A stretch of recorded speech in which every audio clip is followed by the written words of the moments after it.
Welcome back into the Tide Talk podcast on the Believe Podcast Network. Stacey Blackwood here with Jake Thomas. Jake, what's up, buddy? Man, doing great.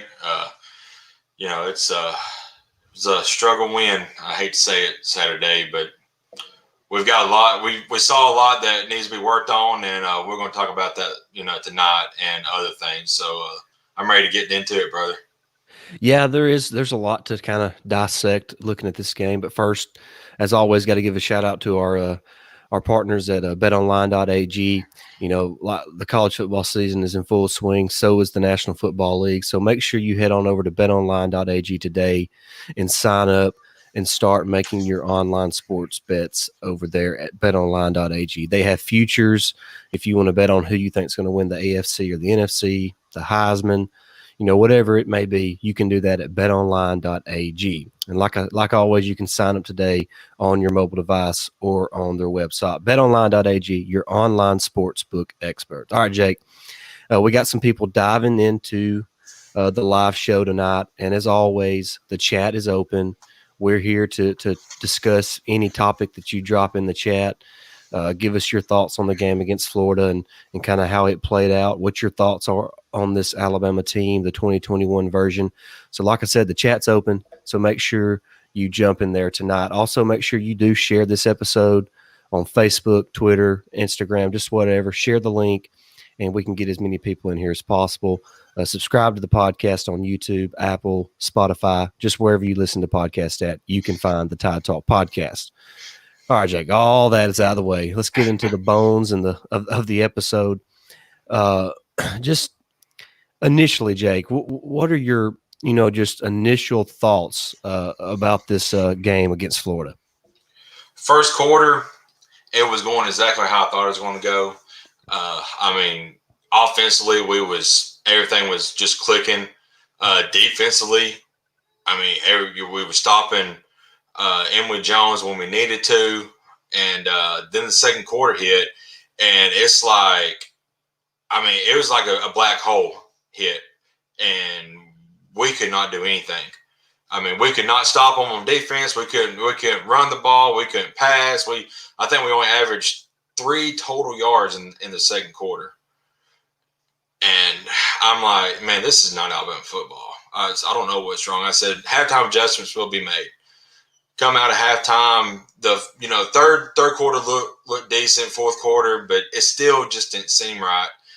But there's a lot that's a lot to work on, and honestly, this is a teaching moment because Alabama needed a game like this. We still ended up getting a big win in a tough environment in an SEC school in the Swamp, probably one of the toughest places to play. So that is a W. That's something to teach on. But there's a lot that can be improved, and I know Saban is going to be pushing hard on that, especially in 2 weeks. Yeah, there's a lot to talk about in this game, and our buddy Lane has chimed in. He says, "Fire Pete." I'm not willing to go there yet, but yeah, just the. Hey, Chris, appreciate you jumping in. Hey, Christian, appreciate it. Thank you, buddy. Thank you, appreciate you jumping in. But yeah, this I don't really know where to start because in the moment I was pissed, as most Alabama fans were, right. About the way the defense was, playing the run. But looking back in hindsight, I try to always look at the positive things. But like you mentioned, Alabama got a big road win. There's not one thing to think about, Jake. How many teams in the country would have went into the Swamp this past Saturday and played that version of the Florida team and come out with a win? Not many. No. Maybe Georgia. Georgia, possibly. And that's probably Oklahoma wouldn't have done it. They're barely escaping Nebraska. Right. In Tulane. Clemson couldn't have done it, I don't think. Clemson couldn't have done it. They have no offense. They have zero offense. So. And here we go. Got a Gator fan in here. Yeah, if y'all run for your money. Yeah, Florida did. Florida played a heck of a game. I mean, their quarterback played really well, and we just it was just kind of a weird game. Like you said, it was like a the best of Alabama in the first quarter and a half, and then the worst of Alabama the last 2.5 quarters. It was a strange game. It was. Christian with some statistics. Here's some great stats. Florida had a 46% success rate running the ball, which is good defense. Mm-hmm. They had a 34% break tackle. Gosh. Yeah, that's another thing is all the missed tackles. I mean, it was like we was in high school again trying to arm tackle everybody. I was like, Yeah, what that was is the pitiful. issue? That was It pitiful. was. And something you made a mention in one of our chats that we're in, you know, our interior middle defense is absolute garbage. I mean, there's no penetration with the defensive line there, and then the linebackers are out of sorts, and there's nobody up the middle to stop the run. Those getting 8-9 yards. It was awful. I don't know what the crap's going on there, but it Well, just in years past, we've had guys like Quentin Williams, right. who was a playmaker in the backfield. Christian Barmore was somewhat of that last year for Alabama. You know, he kind of moved his way up into the first part of the second round of the draft. So, but the middle of the defense, the interior defensive line, and then Christian Harris and Henry To'oTo'o. That Henry To'oTo'o and Christian Harris were out of position and filled the wrong gap, you know, half the time against Florida. And Yeah. and when you have that, you know, and you pair that with an interior defensive line who doesn't get any penetration, who doesn't make any plays, that's what's going to happen. And Yeah. so there's a lot to fix on the defense. But the good news is we have the dudes to fix it. Oh, absolutely, absolutely. And you know, I have been keeping an eye on Drew Sanders all season just for the fact that he's coming in for Christopher Allen. I know he's pretty much got a big spotlight on him, and so far he's done well. I think there was 1 or 2 times that he misread the option, but one of them I remember people saying, you know, he let the quarterback throw it out, and he knew the quarterback was going to throw it out on the option, and then they got a big run. But that was his guy. You know, Emory Jones was his guy, so he covered his guy. There's nobody behind him to cover the running back. You know, so he's done good. I've been very impressed with Drew Sanders coming in. You know, and in lieu of Christopher Allen, which it still kind of stings losing Allen, but. And Drew Sanders is not the same type of athlete, but he's good enough to fill that role. Yeah, I don't have any real complaints on Drew Sanders. Going to jump back in the chat here. Steven says the secondary struggle, and that's fine, but tell me with Saban that will happen going forward. It won't. Yeah, what's the secondary for me is it's the tackling. Jordan Battle, DeMarco Hellams, that they're just not tackling well right now, and I try not to get, you know, too worked up about pass interference calls because they're such judgment calls. I feel like the ones on Josh Jobe were, you know, Oh, that was yeah. I mean, I'm not sure that they were really pass interference, but you know that you have those calls in games, so I'm not really that upset about the way the coverage is, but the lack of tackling from the secondary is not good. It's not Right. good. Yeah. Hey, the chat. Go ahead. I was going to say, it might have been the one you were just talking about on that like 4th and 18 on the pass interference. The ball landed at the dude's feet, and they still called it pass interference. That was garbage. I was not happy about that. Well, it was not a good weekend for SEC officials. No. It was bad across the board. Yeah. Lane says, this is a real take. Golding really does need to relinquish control of the inside backers. I would not have a problem with that. I would not have a problem with that because Henry To'oTo'o and Christian Harris are dudes. They are. For some reason, they just cannot figure it out. I don't know if that's on them or if that's on Golding, but something needs to be figured out. So that might be what it is. Yeah. I agree with you, Christian. The secondary was fine in coverage. They had no problems with that. Now, I will say this: the 3rd and 7, I believe it was when Florida was backed up, you know, around the 2 or 3 yard line.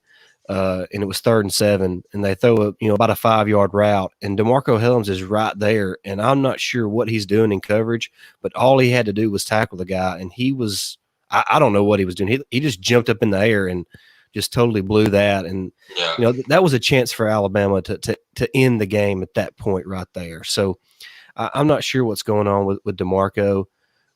He needs to kind of figure things out, and Jordan Battle does too. Those two guys have not played up to their capabilities, in my opinion. Absolutely. Lane here, dude, I love this chat. This is great. He's not even experienced in coaching. 3-4 is his defense, was 4.25 at UTSA prior to his arrival. Yeah, but obviously Coach Saban sees something in him. I mean, I don't. That's one reason I'm just not all over the fire Pete Golden and all that kind of stuff, because I mean, there's a reason he's there. I mean, Coach Saban sees something in him. So as long as Coach Saban believes in him, I got to believe in him too. I agree 100%. Something's wrong with the defense.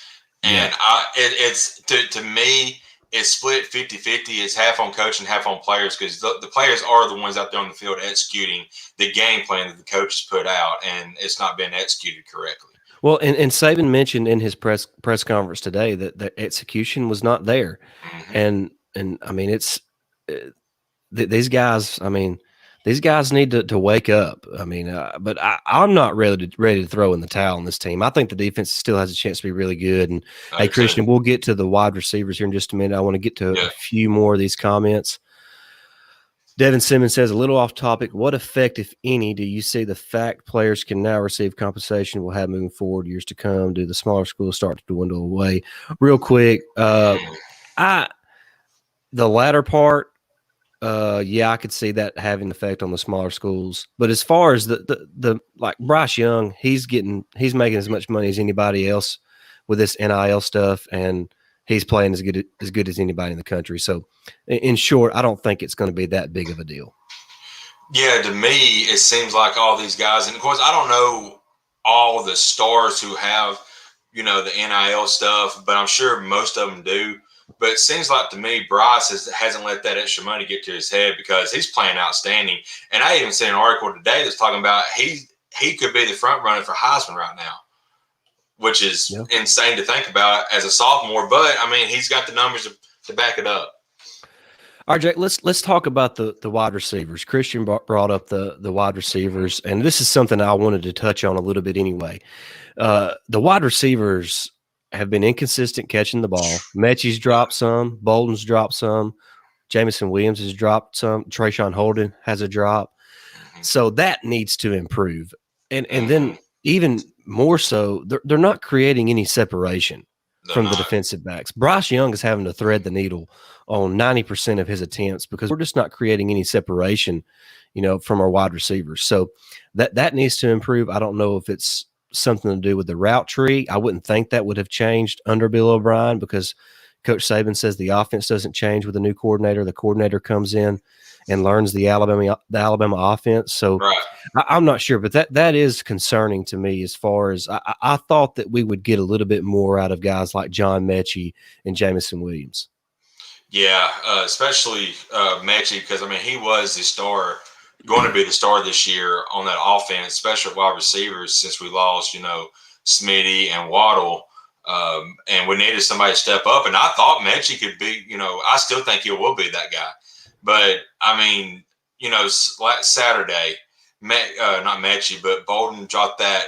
I mean, what anybody in the freaking state of Florida around him, and he dropped that ball in the end zone, and I lost it. But, I mean, that could have been a huge momentum get. Of course, I think we scored the next. Yeah, still scored. Anyway, we still scored, but just, I was like, my gosh. I mean, that could have killed any momentum we had if we wouldn't have scored that next play. So it was awful. I think, and I talked about this in preseason. I think maybe moving forward, now that Billingsley is out of the doghouse, we might see a lot more 12 personnel. We might see, because I believe that Cameron Latou and Jaleel Billingsley are maybe our two best playmakers out wide. Absolutely. So we might see a lot more 12 personnel moving forward. That's just kind of my gut feeling. Want to get back here in the comment section. in the live chat. We appreciate everybody that's doing that. Doug Vest says, my initial thoughts were that we need better play calling on both sides of the ball. I agree. Yes. They absolutely killed our defense in the middle of the line and on the back end. Once again, I don't think our secondary played bad other than tackling. You're right. But up the middle, we were not very good. Yeah, I agree, Christian. JoJo Earl needs to see the field more. We're going to have to find a way to move Bolding out for JoJo Earl. I just think it's obvious that Earl is the best playmaker among that group of guys. Absolutely. And going back to the defensive front, we have some dudes on that defensive line, and I know Dell had a sack the other day. I think Byron Young had one, but I do not remember hearing anything about Mathis being a problem. Justin Boygby. Yeah, I haven't heard his name called all year. I mean, somebody's got to step up on that defensive line and take over that unit and be the unit that it can be, because, I mean, there's dudes on there. I mean, we was really high on Tim Smith, and I think he missed a couple of tackles Saturday. So jumped off sides on a key play. Yeah. So somebody's got to step up on that defensive line and be the guy. When we need a big play, they got to get that big play for us. Yeah, Lane's exactly right. There will be a time when dropping the ball will hurt in a big way. Absolutely. That's got to get cleaned up. That's just, I mean, it's unacceptable. You're on scholarship at Alabama. If it hits your hands, you need to catch it. Absolutely. I mean, it's really that simple. A few minutes ago, moving back up in the chat, Devin asked, is there any real concern with the way we ran the ball against Florida? Well, I'm not going to say concerning, because there really was no concerted effort to run the ball against Florida. I mean, no, there wasn't. I mean, Brian Robinson averaged over 5 yards a carry on about 14 attempts. I think he had about 14 or 15 carries for 75 yards or so. And, make no mistake, that Florida defensive front is stout. They had that, Zachary Carter, Bretton Cox. There's some dudes on that front line for Florida. So I think and then think about this, Jake, late in that game, after Alabama stops them on the 2-point conversion, we had to pick up at least one first down, and we were able to do that running the football. So absolutely, I think the running game is going to be okay. If you remember, it took until the Ole Miss game last year before Alabama found the running game with Najee Harris. And the truth is, we don't have a Najee Harris, a guy that's going to be a first-round pick, but we have guys that are capable of being, really solid contributors. But I'm not too concerned with the run game, because I think if Alabama made a concentrated effort to run the ball, they would be a little more proficient at it. That's just my opinion on it. Let's see here. Cassidy says it was like they were playing flag football. There were times in that game where Alabama like they were trying to pull the flag instead of actually trying to tackle the guy. Yeah, right. But on the offense, I am going to say there's Bryce Young has played phenomenal. Absolutely. But I have one complaint on Bryce. What's that? God gave him the ability to run with the football. Yes. I'm not saying he needs to run it 10 times a game. I'm saying he needs to run it about 2 or 3 more times a game than what he is. Mm-hmm. I mean, he could have walked into the end zone late in that ball game with about 5 minutes left to go in the fourth quarter, and the game's over with. Instead, we had to settle for a field goal. But all he had to do was run into the end zone, and the game's over. Yeah, absolutely. It's out of reach for Florida. And he did throw it on that play, and if Latu would have had a little bit more awareness where he was at, his foot just came down. I was like, man. I think what threw Latu off was the fact that Robbie Oots stuck his hand up and tipped the ball. Yeah. And that threw Latu off. But, I mean, obviously Latu was open. So, I mean, it's not that he made a bad decision, but he could have made a better decision by just running it in and the game being over at that point. Yeah. All right. Christian says, I know this weekend is a cupcake game. Cupcake game. Say that 5 times fast. But what do you want to see from the team leading up to Ole Miss? Yeah. Very good question. Yeah, that kind of – I really haven't had time to really process what I really want to see from the team. But just off the top of my head, what needs to happen is they need to play with intensity for 60 minutes. They cannot let up. They got up 21-3. I mean, let's not kid ourselves. The first 20, 25 minutes of that game, the defense was dominant and the Yeah. offense was dominant. Yeah. And then it's like the intensity dropped off and Florida, crept their way back into the game and made it close at the end. So I just want to see the team focus and compete for, the entire 60 minutes of the contest against Southern Miss. And I want to see some leadership from the team. Will Anderson, he spoke to the media today and he talked about how he need to be more vocal. Maybe that happens, but we need guys like Christian Harris, who's now he's in his third year as a starter. Jordan Battle, pretty much his third year as a starter. Josh Jobe, his second year as a starter. Those dudes need to step up. Fedarian Mathis, he needs to step up. LeBron Ray, he needs to step up.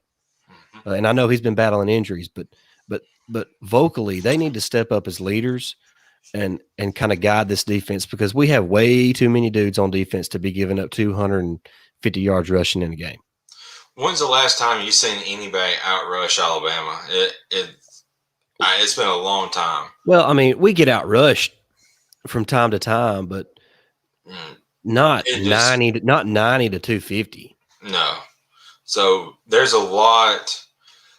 Clean up your missed tackles. Like we have mentioned, the secondary played all right in coverage, and so I have no problems there. And like you said, that there's dudes there. This team is going to put it together. They're too talented. They're too good, and they're too well coached under Nick Saban to be struggling as bad as they have. But eventually, coach is going to get through that thick head of theirs, and this team is going to be scary, because we talked about it all summer. This team is talented. This team is loaded, and we have said the offense is going to take a little while to get rolling, and the deep was going to have to count on the defense.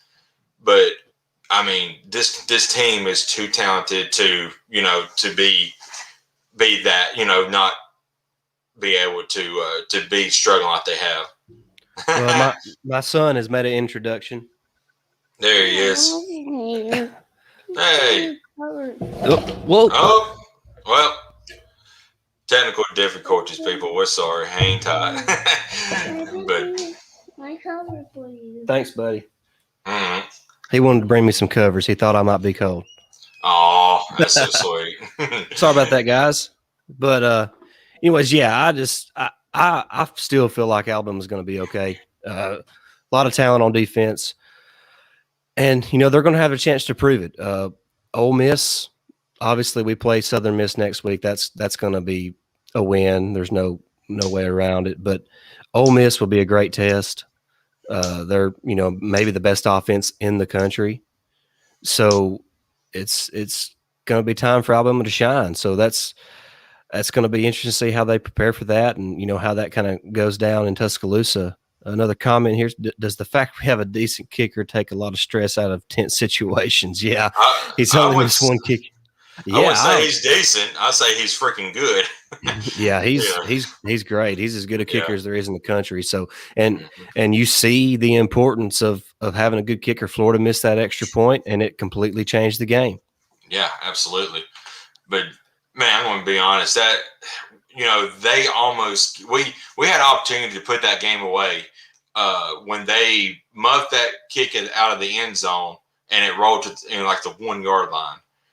Yeah, and I think you mentioned earlier about Helms, but we had a chance to put the game away there, and we just bailed them out. And then they drove. I mean, I couldn't tell you the last time a team was drove 99 yards against an Alabama defense and scored a touchdown. So, man, that hurt. Yeah, I agree. He needs to be a little more accurate, Doug, on the deep balls. But I think 3 of those have been drops. I was going to say, I think 3 of the 11 attempts have been dropped of 20-plus yards. 1 by Trayshawn Holden, 1 by Jamison Williams, and 1 by John Mechie. I was going to say, how many of that falls on the receivers dropping? So I mean, that would make it 4 out of 11, which ain't great, but it's a lot different than what 1 out of 11 is. Absolutely. I'm not going to put any blame on Bryce Young, because the dude's he started 3 games now for Alabama. And he started in a hostile environment and held his wits. I did like the play calling early, getting him involved so early, just for the fact to get him rolling in a hostile environment. He did fine. It seemed like we just gave up there in the second quarter, and I don't know, it was just odd. It was a weird game. It was a weird game. Yeah. And the further away the game gets, first of all, I don't want to take anything away from Florida. Florida had a great game plan. They executed well, and they just played really well. And Alabama didn't play their A game, but you know what? Alabama still won. I don't think we're really. We're just spoiled, Jake. The best way I can put it is, and it's really not just us. Fans of other teams have grown accustomed to Alabama dominating people. So, I mean, excuse my language for what I'm about to say, but fans are used to they've grown accustomed to Alabama beating the shit out of people, not just winning. Right. I mean, that's the only way I know how to put it. Mm-hmm. And so anytime Alabama doesn't do that, it's like, oh my gosh, what's going on? I mean, Dennis Dodd, released a report Saturday night about how there's chinks in the armor of Alabama and all this kind of, I mean, good grief. Come on. How many times are they going to tell that story? Yeah, I'm sure. I mean, the dynasty's been over for, 12 different times over the last 15 years. All right. Let me jump back here in the chat real quick. I like this one. The defense has no killer instinct. Yes, absolutely. They've got to find, the whole team needs to find that killer instinct. Yep. Up 21-3, and then we went, 3 straight 3-and-outs on offense, keeping our defense on the field. They were gassed, and it just led to that domino effect of Florida being able to come back in the game. Yep. Christian with a great point. First true road test because of COVID last year, absolutely, and I'm sure that was a crazy environment. It was.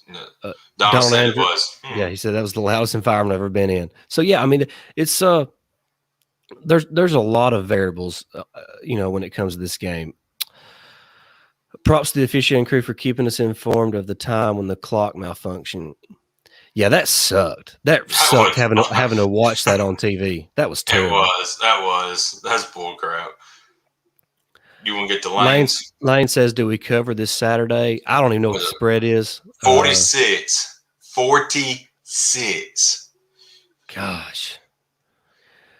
Well, Southern Miss is not very good. They're going to be without their starting quarterback.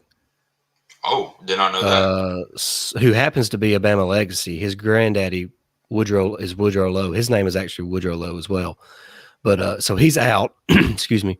So it would not surprise me to see Alabama cover that, to be honest with you. Donald Andrews says Bama has this go into the tank mode around the second quarter almost every game. Yeah, it's crazy. They jump out, and then it's like they just said, all right, we got it, and they check out. Yeah, and people say that Saban always takes his foot off the gas. I don't know if that's it or not, but, I mean, like you mentioned last week, if teams can't stop us from scoring, that's not our problem. It shouldn't be our problem. I mean, it's not really sportsmanlike to run up the score, but if you can't stop us, we're not going to punt it on first down to you. I mean, what do you want us to do? We're not going to kneel it every play. I mean, so just run it and play your offense. I'm with you. The clock, just coincidentally started working again as soon as Florida got the ball. Yeah, of course. Yeah, that was a little shady, in my opinion. So chances of Bill O'Brien back on the sideline instead of in the box, since that's what a lot of people are calling for, though Saban said he was cool with him being in the box. I don't think that makes a difference either way. I don't think that's a big issue. That's just my opinion. If O'Brien thinks he's better at calling plays up there, then I'm fine with him being up there. I'm not gonna judge that.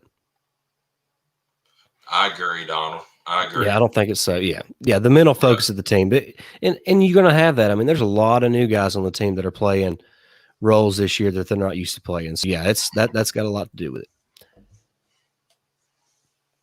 I think we will pick it up overall, but if we don't pick it up dramatically by the 2nd of October, we're going to get thumped at home. Well, I mean, I'm not. I don't think you're wrong, Doug. I think Ole Miss can beat us, but obviously they can beat us. They got a great offense, but I think us as Alabama fans, we jumped to doomsday way too quickly after a close game.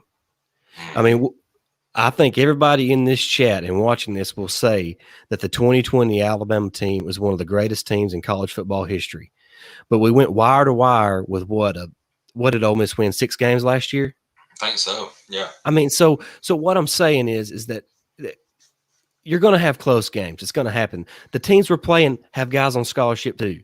They have coaches that are some of the best at their respective positions. I mean, it's going to happen. These guys are 17 to 22-year-old kids. They're not going to play perfect every game or every snap of every game.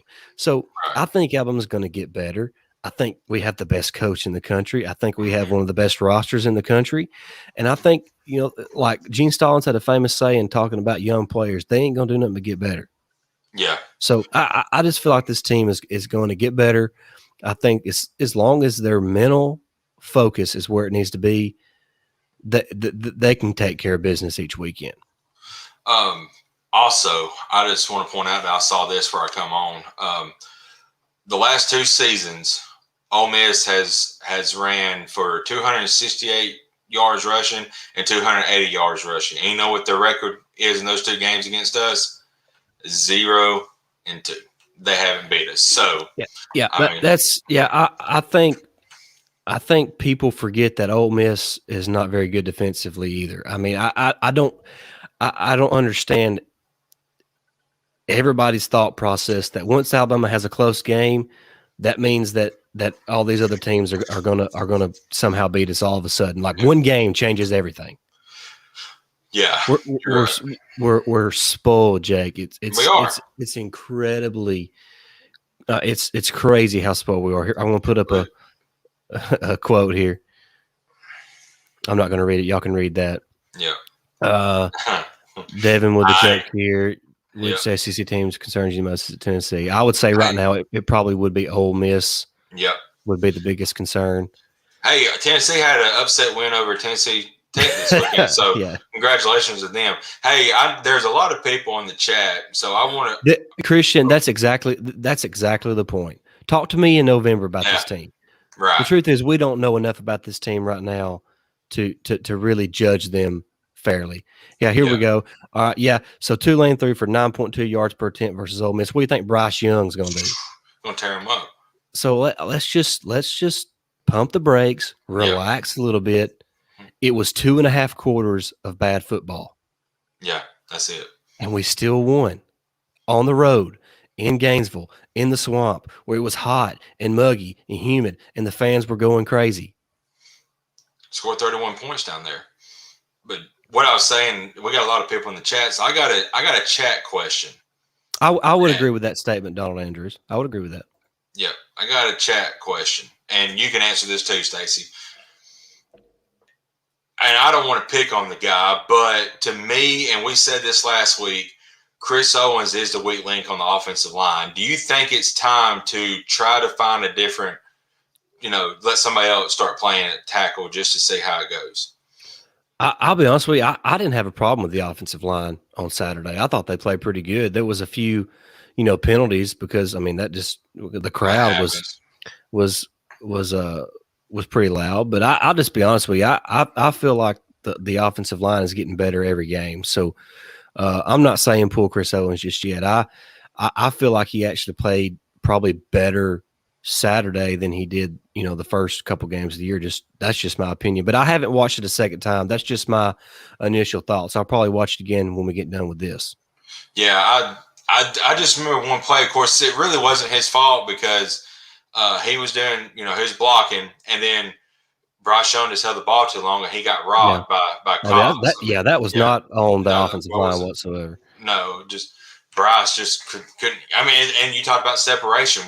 The wide receivers weren't getting any separation, and Bryce had nowhere to throw it to. So I just let's see here. Yeah, Christian says, I was surprised that George was not next tackle off the bench when. Yeah, I would. That is surprising to me. Lane says, I just don't think he understands his assignments yet. Completely more reps are needed. I agree. Chris Agree. Owens is still pretty fresh to that right tackle spot. Absolutely. He's talented. Oh, wow. I did not know that. Oh, yeah, that left side, Cohen, I mean, he has his mistakes, obviously. He's a young player. But Cohen and Neal have done well. And on the right side, when you talk about Ekiyor and Owens, I mean, that's pretty solid, 6.7 yards per carry. That's very surprising to me. I thought we would have that number on the left side, but so that goes to show you that see, our eyes lie to us sometimes. I mean, people think that our running game is not great, but have we even made a concentrated effort to run the ball at all this year? Not yet. No, we haven't. I mean, what does Bryce have? How many attempts does he have on the season? I mean, Christian, you're the stat guy. How many attempts does Bryce have on the season compared to rushing attempts for the team? I would like to see that stat.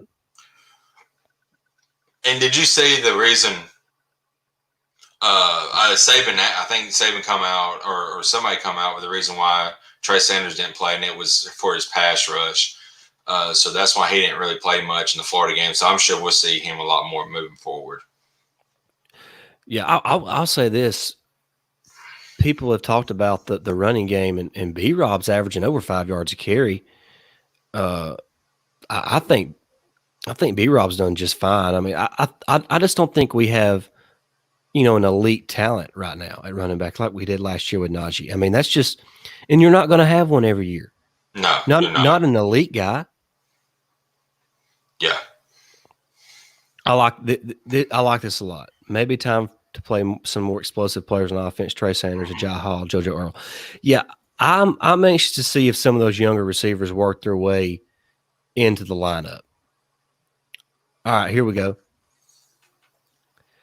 100 pass attempts so far to 88 rush attempts. Yeah, see, that's kind of surprising. I mean, it's a little closer than I thought, but I mean, we're passing the ball 100 times to 88 times. So yeah, we haven't really made that concentrated effort. So I think maybe this weekend we could see something like that. Yeah, Najee was complete and elite. Yeah, I mean, he was an every down back. He's been an every down back in Pittsburgh so far in his rookie season as well. So yeah, it's just and we talked about that in the preseason. Everybody did. It was going to be a running back by committee because there's not just that one dude that you can rely on for all three downs. Right. So I think the running backs are fine. I mean, you're starting to see the emergence of Jace McClellan, and I think he's the next guy in line. He's really good out of the backfield. Yeah, and to me, he's the one that's starting to show that star potential. Yeah, be the next. Appreciate it, Doug. Roll Tide. Thanks, Doug. Roll Tide. So yeah. Well, Jake, I don't really have. I mean, I really enjoyed this because the chat really drove the show. If y'all don't have anything else to add in the chat, we can start to kind of wind things down. We've went for nearly 40 minutes, and we've kind of talked about the offense a little bit, the defense. Quietly, the special teams had a really solid day. Reichard made his only field goal attempt. He made all his extra points. The punter had his best game of the season at, a net average of 42.5 yards per punt. Jamison Williams returned 2 kickoffs for, an average of 25.5 yards per return. So a really solid day from the special teams unit. All right, we got a couple more comments real quick. I like the early plan to throw to the backs because they could. Yeah. Throwing to the perimeter, to the backs was really key in the first part of that game. And so, yeah, that was, I really like that plan. Here's Lane. He says, "Go Braves, go Chargers, Roll Tide." Excuse me. John had a good comment too. I just wonder about. I can't remember what we was running on defense, but yeah, I haven't had a chance to go back and watch the game again. I have to go back and watch to give you a better answer, John. But I appreciate you asking that. If anybody knows in the chat, go ahead and put that in there. Yeah. I said the exact same thing. Okay, we ran most of the nickel according to Christian. Okay, I believe Christian. He knows his stuff. Yeah. This is very true. I don't know what happened But I talked to my dad at halftime on the phone, and I said, "Why did we completely go away from our plan in the second quarter?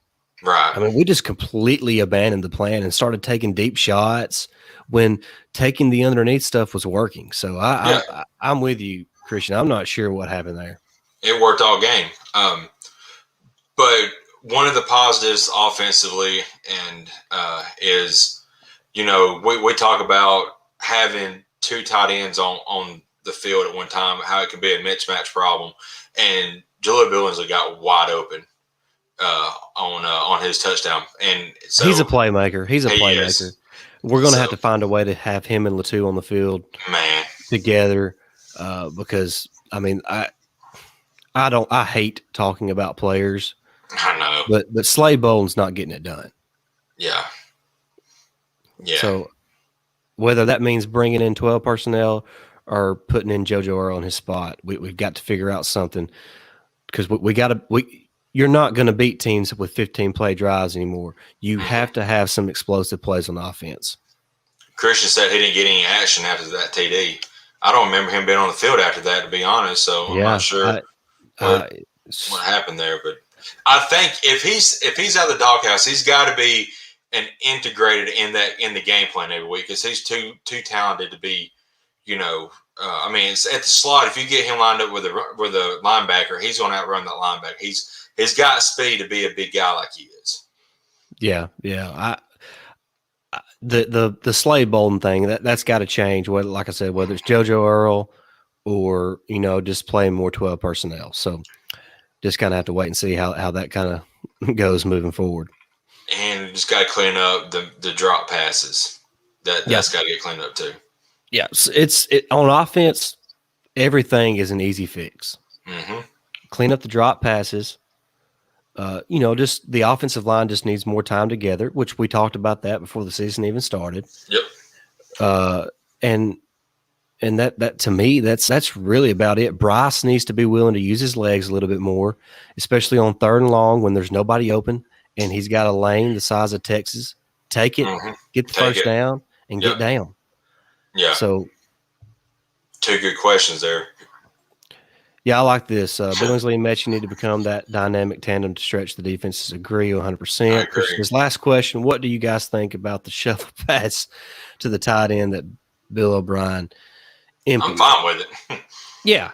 I'm fine with it. What about this? You brought up the shovel pass. First of all, I don't know why. I'm just not really a fan of that play. It's okay. But did you see why Georgia Tech ran that on 4th and goal from the 2-yard line against Clemson? Why did they think that would work? I don't know.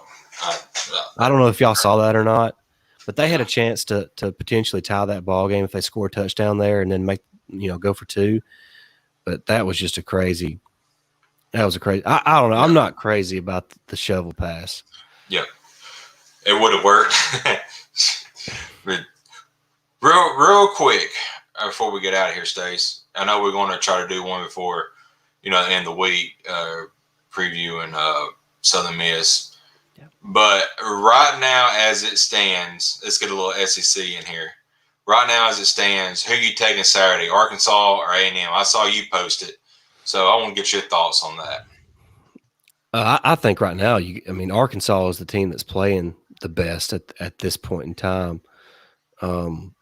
Is it at Arkansas or is it? No, it's a neutral site game, I believe. No, that's good for them, I think. Donald says Arkansas. Yeah. Dallas. It's in Dallas. Okay. Yeah, that's what I thought. I thought it was a neutral site game. I'm 99.9% sure that you're correct, Donald. Yeah. At Jerry World. Yep. Yep. Oh, yep. Defense looked tired in the second half. Maybe need to rotate more defensive linemen. And Moody lost at linebacker. Yeah, the no doubt the defense was tired in the second half. I mean, they were gassed. And I want to give a shout out to Will Anderson. He said, "Dude, he's a beast. I know he was questionable all week because of the knee injury that he got against Mercer, and then he becomes a player. SEC Defensive Player of the Week.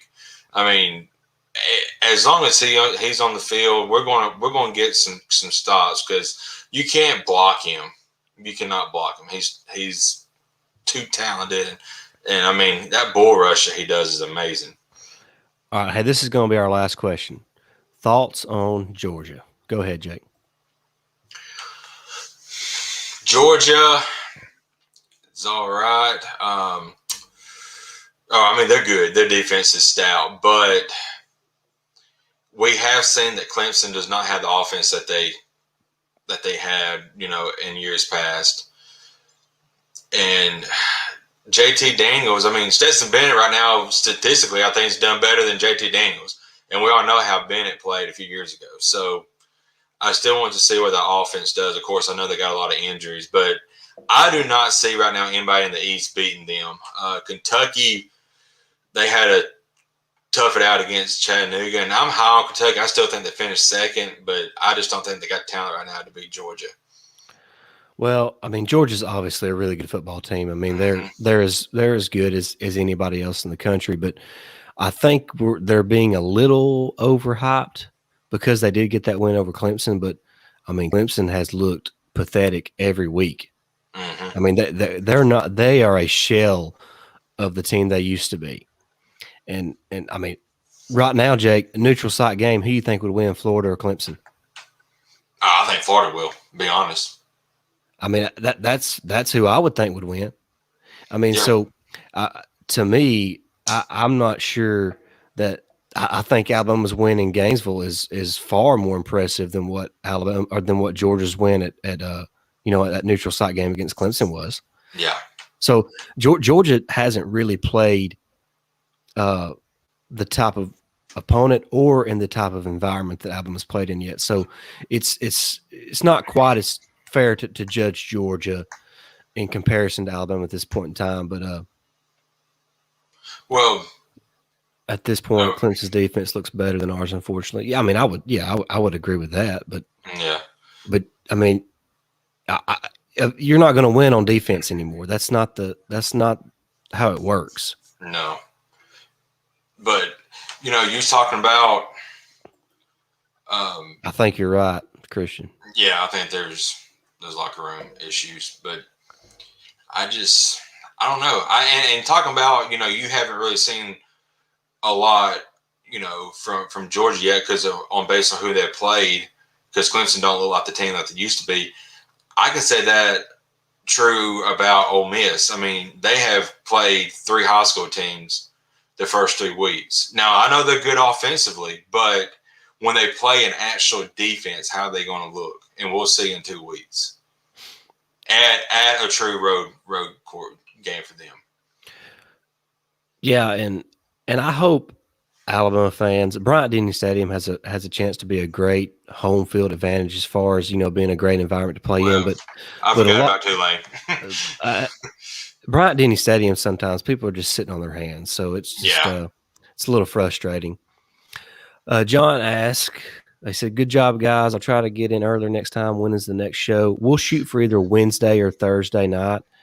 We will make sure to give everybody time to show up for that, John. We appreciate you watching and being in the chat. Yeah, Tulane's no joke, of course. Yeah, they're a good football team. Let's see. Donald says, "Oh yeah, I don't blame him. Everybody gets up for Alabama." See, and that's another thing.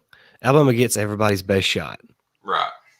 Hey, Christian, we loved having you on, bud. Appreciate you being our our unofficial statistician. Yeah, absolutely. Roll Tide, John. All right, guys. Well, we're fixing to wrap things up. We appreciate everybody jumping in the chat tonight. Had a good time talking about this, Alabama win against Florida.